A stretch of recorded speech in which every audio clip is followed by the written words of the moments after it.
Hi everyone, welcome to this Wwise tutorial series. In this series, I'll be focusing on practical sound implementation using Wwise, working with Audiokinetic's official demo game, The Cube. This first episode is purely setup. We'll download Wwise, install Cube, and grab the lesson files we'll be using throughout the series. No sound design or implementation yet, just making sure everyone starts from the same point. You'll need a free account with Audiokinetic. Go to Audiokinetic.com and create an account if you don't already have one. This gives you access to Wwise, learning resources, and the Cube demo project. Once you're logged in, we can move on to downloading Wwise itself. From the Audiokinetic website, head to the Wwise section and download the Wwise launcher. The launcher is how you manage Wwise versions, install sample projects, and download learning content. After installing and opening the launcher, log in with your Audiokinetic account. Inside the launcher, click on the Learn tab and click on Wwise Fundamentals. Here where you can download the course materials. Now if you go to your Samples tab, you can see the Cube video game installed. You can click Run to your selected version and test the game out. This is how it sounds with the default sounds. But soon we'll be erasing all of them to implement our own sound design.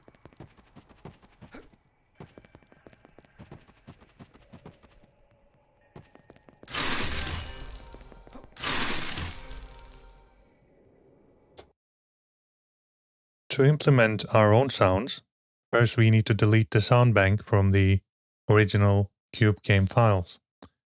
We go to the Audiokinetic folder, select the correct version of the Cube, click on Cube again. Now we can see our soundbanks folder here. What we do now is we delete all. Now our game is without any sound. We need to implement our own sounds using Wwise itself. Now we need to create a Wwise project. In order to do that, we click on the Wwise tab here, select the correct version that corresponds correctly to the Cube game that we installed. We launch Wwise. We accept. Then we create a new project.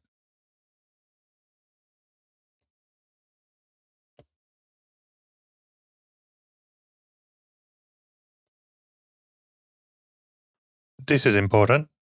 We need to select the correct platform. In my case, I'm using a MacBook, so I have to add the MacBook.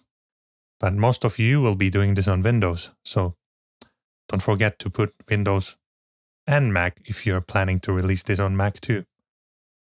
We select OK.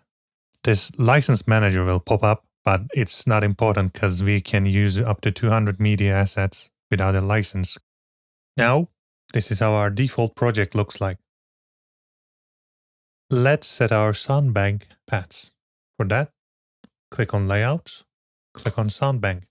Now, if we hover over to the gear icon here, we select Project Soundbank Settings. On the Platform tab, we need to set these correctly.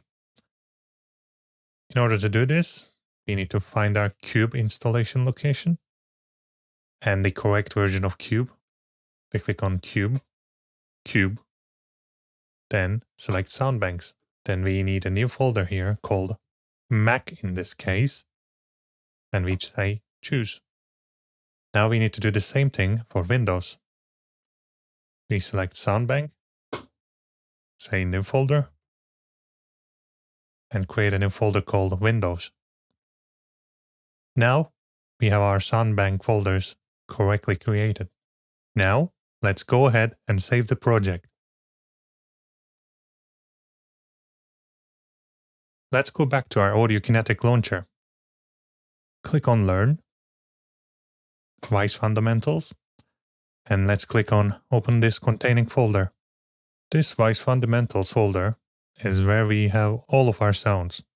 By this point, you should have a Wwise project, the Cube demo game, and the course materials installed. In the next episode, we'll implement our first sound.